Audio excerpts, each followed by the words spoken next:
চাহৰ ৰেলীয়ে কন্দুৱাইছে একাংশক ভাললৈ বুলি কৰি কালহে হ'ব নেকি ৰেলী সভা শুৱনি কৰিবলৈ বিজেপিক লাগে মহিলাক বিচাৰি বিজেপি খাইছে হাবাথুৰি স্তব্ধ যাতায়ত দুৰ্ভোগ জনতাৰ নাই খবৰ লওঁতা বিজেপিক লাগে মাথোন ক্ষমতা গুৱাহাটীত সোমবাৰে অনুষ্ঠিত গৃহমন্ত্ৰী অমিত শ্বাহৰ বিশাল ৰোড শ্ব'ৰ বাবে বিভিন্ন সমষ্টিৰ পৰা শ শ মহিলাক বিজেপিয়ে মহানগৰীৰ পথত চলি থকা গ্ৰীণ বাছত উঠাই আনিছে যিটো কাৰণে সোমবাৰে অৰ্থাৎ সপ্তাহটোৰ প্ৰথম দিনটোত মহানগৰীৰ জনতা চৰম হাৰাশাস্তিৰ সন্মুখীন হ'ল বিভিন্ন বিদ্যালয় মহাবিদ্যালয় স্কুলীয়া ছাত্ৰ-ছাত্ৰী সোমবাৰে ভয়ংকৰ বিপৰ্যয়ৰ সন্মুখীন হ'ল অমিত শ্বাহৰ ৰেলীয়ে গুৱাহাটীৰ একাংশ জনতাক যি আতিশয্যৰ সন্মুখীন কৰিলে ই বিজেপিৰ ভোটৰ ওপৰত এক বিৰূপ প্ৰভাৱ পেলাব বুলিহে উল্লেখ কৰিছে একাংশই দেশৰ মহিলাসকল বিজেপিৰ নিৰ্বাচনৰ ভোট বেংক সেয়া লাগিলে কোনোবা সমষ্টিৰ উপনিৰ্বাচনেই হওক অথবা বিধানসভা লোকসভা যিহৰে নিৰ্বাচন নহওক কিয় বিজেপিৰ প্ৰধান লক্ষ্য হ'ল মহিলা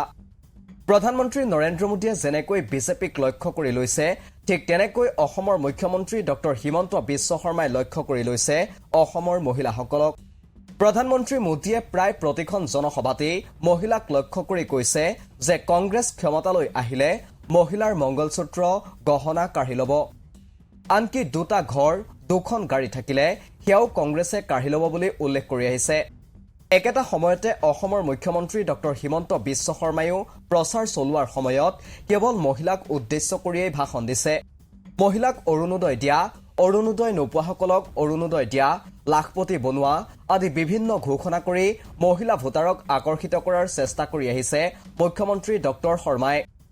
মহিলাসকলক বিভিন্ন নিৰ্বাচনী সভালৈ বিভিন্ন আঁচনিৰ টোপ দি আহিবলৈ বাধ্য কৰাৰ সমান্তৰালভাৱে প্ৰধানমন্ত্ৰীৰ ৰোড শ্ব' গৃহমন্ত্ৰী অমিত শ্বাহৰ ৰোড শ্ব' আদিত অংশগ্ৰহণ এক প্ৰকাৰ বাধ্যতামূলক কৰিছে বিজেপিয়ে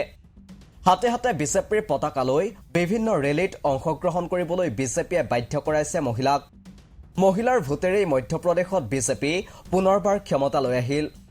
মধ্যপ্ৰদেশত লাডলি বেহনা যোজনাৰ বাবেই বিজেপিয়ে তৃতীয়বাৰৰ বাবে ক্ষমতালৈ আহিবলৈ সক্ষম হৈছিল লাডলি বেহনা যোজনাৰ অধীনত 1,50,00,000 মহিলাই লাভ কৰিছিল এই ধন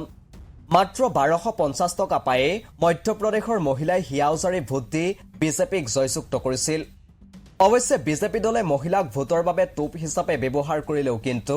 বাস্তৱ ক্ষেত্ৰত মহিলাৰ সন্মান আৰু সুৰক্ষাৰ প্ৰতি একেবাৰে অৱহেলাৰ মনোভাৱ পোষণ কৰে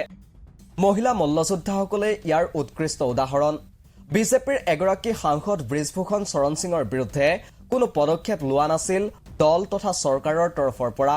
উল্লেখ্য যে সাক্ষী মালিকৰ দৰে আন্তঃৰাষ্ট্ৰীয় মল্লযোদ্ধাই তেওঁলোকৰ ওপৰত বিজেপি সাংসদগৰাকীয়ে নিৰ্যাতন চলোৱাৰ অভিযোগ তুলিও কোনো সুবিচাৰ লাভ কৰা নাছিল ঠিক সেইদৰে অসম বিজেপিৰ কিষাণ মৰ্চাৰ ৰাজ্যিক সভানেত্ৰীৰ দৰে পদত অধিষ্ঠিত এগৰাকী মহিলাই নিজকে নিঃশেষ কৰাৰ আজি 5টা মাহ পাৰ হোৱাৰ পিছতো তেওঁৰ মৃত্যুৰ তদন্ত সম্পূৰ্ণ নহল শেহতীয়াকৈ দেশৰ ৰাষ্ট্ৰপতিগৰাকী মহিলা আৰু পিছপৰা সম্প্ৰদায়ৰ হোৱাৰ বাবেই বিজেপি নেতৃত্বাধীন চৰকাৰখনে বিভিন্ন ক্ষেত্ৰত অৱহেলা কৰি আহিছে ৰাম মন্দিৰৰ প্ৰাণ প্ৰতিষ্ঠা সংসদ ভৱনৰ উদ্বোধনৰ দৰে কাৰ্যসূচীত অনিমন্ত্ৰিত হৈ আছিল ৰাষ্ট্ৰপতি দ্ৰৌপদী মুৰ্মু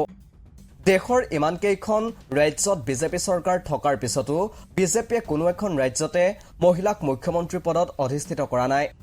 ঠিক সেইদৰে ৰাজস্থানৰ বসুন্ধৰা ৰাজেক এইবাৰ মুখ্যমন্ত্ৰী পদত বহুৱাৰ সুবিধা পায়ো বিজেপি দলে তেওঁক বঞ্চিত কৰিলে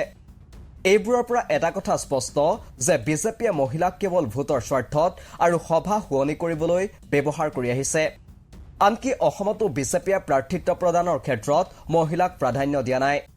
কংগ্ৰেছে অসমত দুগৰাকী মহিলা প্ৰাৰ্থী থিয় কৰোৱাৰ বিপৰীতে বিজেপিয়ে এগৰাকী মহিলাকহে প্ৰাৰ্থিত্ব আগবঢ়াইছে ইয়াৰ পৰা এটা কথা স্পষ্ট হয় যে বিজেপিয়ে মহিলাক ক্ষমতা দিয়াৰ বিপৰীতে মহিলাক ক্ষমতা লাভৰ হাতিয়াৰ হিচাপেহে ব্যৱহাৰ কৰি আহিছে ইয়াৰ পিছতো মহিলাই চলিত নিৰ্বাচনত বিজেপিক বুকুচাত তোলে নে দলিয়াই পেলাই সেইটো স্পষ্ট হ'বলৈ আগন্তুক 4 জুনলৈ অপেক্ষা কৰিব লাগিব নিউজ ডেস্ক ৰিপোৰ্ট দি ক্ৰছ কাৰেণ্ট